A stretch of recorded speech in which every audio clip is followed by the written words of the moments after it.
అందరికీ శుభోదయం అండి. ఇప్పటి వరకు చాలా వీడియోల్ని నేను నా ద్వారా మీరు విన్నారు, చూశారు, మీరు లైక్ చేసినారు, సబ్స్క్రైబ్ చేసినారు. నేడు ఇదే క్రమంలో ఇదే శ్రేణిలో మరొక ముఖ్యమైన సమస్య, వ్యక్తిగతమైన సమస్య మీద మనం ఇప్పుడు చర్చించుకునే ప్రయత్నం చేద్దాం. అదే నాణ్యమైన నిద్ర, క్వాలిటీ స్లీప్ అనే దాని మీద ఇప్పుడు మనం చర్చించుకునే ప్రయత్నం చేద్దాం. నేను బాగా లోతైన విశ్లేషణ ఏం చేయలేను, కానీ ఒక సామాన్యుడికి నిద్ర పట్ల ఉండవలసిన కనీస అవగాహన ఏమిటో మనం ఇప్పుడు తెలుసుకునే ప్రయత్నం చేద్దాం. నేటి డిజిటల్, ఆర్టిఫిషియల్ ఇంటెలిజెన్స్ లాంటి వేగవంతమైన సమాజంలో అందరం కూడా ఉరుకులు పరుగుల జీవితాల్ని గడుపుతూ ఉన్నాము. ముఖ్యంగా నేటి ఉద్యోగులు 10 గంటల కంటే పైన కార్యాలయాల్లో గడుపుతూ ఉన్నారు. వాహనాల రద్దీలో ఉంటున్నారు. వాళ్ళు వాహనాలు నడపడము, వాహనాలు రోడ్ల మీదనే ఎక్కువ సమయం గడపడము, ఇలాంటి నవ్య జీవన శైలి వల్ల మనకి నాణ్యమైన నిద్ర కరువు అవుతూ ఉన్నది అనేది మనకు అనుభవం రూపంలో తెలుస్తూ ఉన్నది. We are not able to have a sound sleep, quality sleep దొరకటం లేదు. ఈ విషయంలో మనం ఇప్పుడు కొంచెం లోతుగా మనం ఇప్పుడు వెళ్తే, నిద్ర అంటే ఏదో విశ్రాంతి తీసుకోవడానికి కొన్ని గంటలు నిద్రపోవడం మాత్రమే కాదు. నిద్ర అనేది శారీరక, మానసిక, భావోద్వేగ ఆరోగ్యాలకు సూచికగా నిద్ర ఉపయోగపడుతుంది.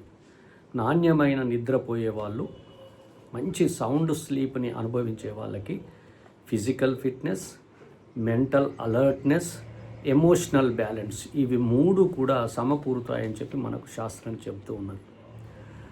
ఇప్పుడు నిద్ర బాగా పోయేవాళ్ళు సాధారణంగా మనం 7 నుండి 9 గంటల నిద్ర, మనం వ్యక్తులను బట్టి 7 నుంచి 9 గంటల వరకు మనం నిద్రపోవాల్సిన అవసరం ఉంటుంది.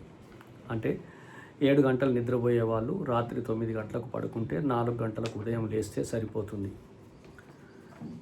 అలా మనం మన నిద్రకి ఇవ్వవలసినంత సమయం ఇవ్వడం అనేది ఒకటి.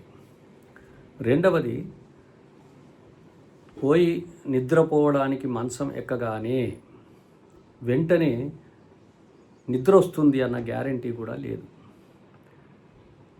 మన జీవితంలో ఎదురయ్యే సమస్యలు, తగాదాలు, ఒత్తిడులు, ఆందోళనలు, వీటన్నింటి వల్ల మనకు నిద్ర రాకుండా మనల్ని కొన్ని ఆలోచనలు వేధిస్తూ ఉంటాయి. వాటిని ఆలోచించుకుంటూ, వాటి పరిణామాలని ముందే ఊహించుకుంటూ మనం నిద్ర వెంటనే పోలేము. 9 గంటలకు బెడ్కి ఎక్కినా కూడా 11 గంటల వరకు కూడా మనకు నిద్ర రాదు. మనం బెడ్ మీద ఎన్నింటికి చేరినాము, ఎన్నింటికి బెడ్లోంచి బయటకు వచ్చామన్నది ఇంపార్టెంట్ కాదు, గుర్తుపెట్టుకోండి. మనం ఎన్ని గంటలు నిజంగా నిద్రపోయినామన్నది మనం గుర్తుపెట్టుకోవాలి. కనీసం 7 గంటలన్నా నిద్రపోవాలి. కనీసం 7 గంటలు నిద్రపోవాలి. అంతకంటే తక్కువ నిద్రపోయినా, అంతకంటే తక్కువ నిద్రపోతే దాన్ని మనం నిద్రలేమి సమస్య అంటాం. అది అనేక అనర్థాలకు, అనేక అనారోగ్యాలకు దారితీస్తుంది. బాగా నిద్రపోయే, మంచి 7 గంటలు పూర్తిగా మంచి గాఢ నిద్రలో మంచి ఎంజాయ్ చేసిన వాళ్ళు, నిద్రని బాగా ఎంజాయ్ చేసిన వాళ్ళు, వాళ్ళ బీపీ బాగుంటుంది, వాళ్ళ గుండె బాగా చక్కగా పనిచేస్తుంది, వాళ్ళ జ్ఞాపక శక్తి బాగా మెరుగవుతుంది, వాళ్ళ మానసిక స్థితి కూడా సంతులితతో ఉంటుంది, వాళ్ళలో ప్రొడక్టివిటీ పెరుగుతుంది, అంటే పని ఎక్కువ జరుగుతుంది, వాళ్ళ శ్రేయస్సు చాలా బాగుంటుంది, వెల్బీయింగ్ బాగుంటుంది. తర్వాత వారికి మానసికమైన స్పష్టత ఉంటుంది. వాళ్ళు సరైన నిర్ణయాలు సరైన సమయంలో తీసుకోవడానికి సామర్థ్యం ఉంటుంది. వాళ్ళ ఏకాగ్రత బాగా ఉంటుంది. పనిలో ఏకాగ్రత బాగా పెరిగి ప్రొడక్టివిటీ కూడా బాగా ఇంప్రూవ్ అయ్యింది. సమస్యల్ని పరిష్కరించుకునే సామర్థ్యం కూడా పెరుగుతుంది. తర్వాత నిద్రపోవడం వల్ల, నాణ్యమైన నిద్రపోవటం వల్ల కండరాల రిపేర్ కూడా జరుగుతుంది అని మనకు శాస్త్రం చెబుతూ ఉన్నది. అలాగే బాగా నిద్రపోయే వాళ్ళకి అవసరమైన హార్మోన్స్ కూడా సరైన సమయానికి స్రవించి మనకు ఓవరాల్ శ్రేయస్సును, మన దేహం, మన శరీర శ్రేయస్సుకు అది బాగా ఉపయోగపడుతుంది. ఇలాంటి అనేక సుగుణాలని మనం కల్పించే అనేక రకాలైన ఆరోగ్యాల్ని కల్పించే నిద్ర, నాణ్యమైన నిద్రని మనం దూరం చేసుకుంటే మాత్రము మనకు అనేక రకాలైన వ్యాధులు వస్తాయి. వాటిలో మనం నిద్రలేమి వల్ల ఏం సమస్యలు వస్తాయో చూస్తే, నిద్రలేమి వల్ల మూడ్ స్వింగ్ అవుతుంది, మూడ్ స్టేబుల్గా ఉండదు, ఎక్సైట్మెంట్ అవుతుంది లేదా డిప్రెషన్ అవుతుంది, చికాకు పెరుగుతుంది, ఇరిటబిలిటీ అంటాం, మానసిక ఆరోగ్యం క్షీణిస్తుంది, యాంగ్జైటీ పెరుగుతుంది, డిప్రెషన్ పెరుగుతుంది. తర్వాత ఇన్సోమియా, నిద్రలేమి అనే ఒక పెద్ద రోగం వస్తుంది.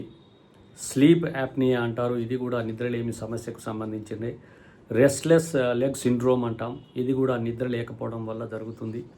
ఇలాంటి నిద్రలేమి అనేది అనేక నెలలు, సంవత్సరాలు ఇలాగే మీరు కొనసాగిస్తే, గత సంవత్సర కాలంగా నాకు సరిగ్గా నిద్ర పట్టడం లేదు, 2 సంవత్సరాలుగా నిద్ర పట్టడం లేదు, ఇలా నెలలు, సంవత్సరాలు నిద్రలేమి సమస్యలో ఉంటే చివరికి ఆ అనారోగ్యం తీవ్రమై చనిపోయే వరకు కూడా వస్తుంది అని చెప్పి మనం తెలుసుకోవాలి.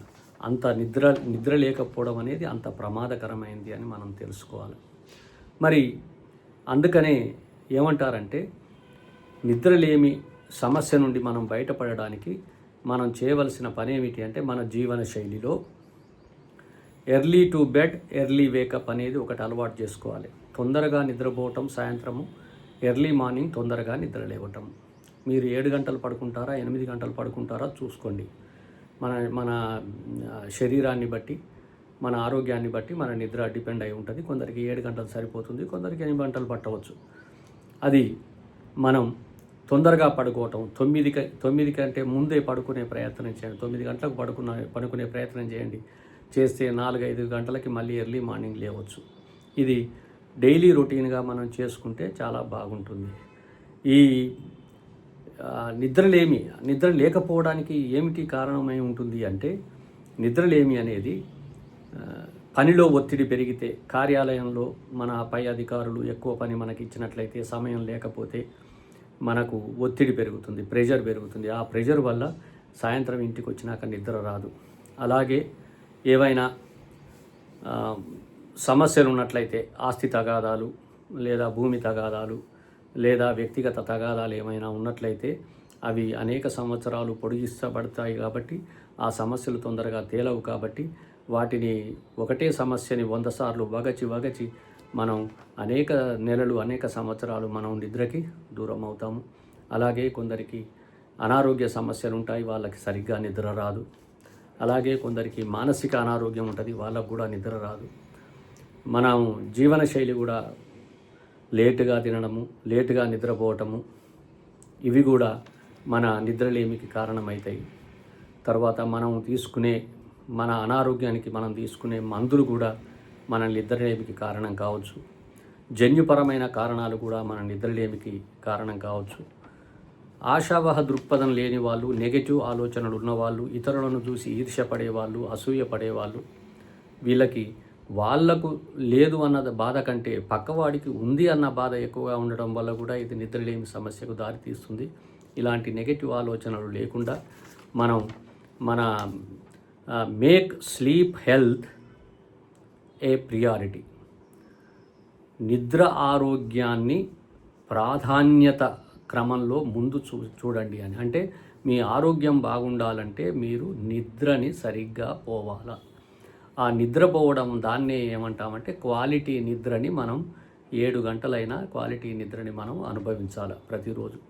అలా అనుభవిస్తేనే మనకి అన్ని అనారోగ్యాలు తొలగిపోయి మనకు సంపూర్ణ ఆరోగ్యము, సంపూర్ణ శ్రేయస్సు కలిగే అవకాశం ఉంటుంది అని చెప్పి మనం తెలుసుకోవచ్చు. ఇలాంటి నిద్రలేమికి మనమే కారణం కాబట్టి, మన ఆలోచనలే కారణం కాబట్టి, మన దైనందిన జీవితంలో మనం ఆహ్వానించే కొన్ని క్రియల వల్ల కూడా మనకి ఒత్తిడి పెరుగుతుంది.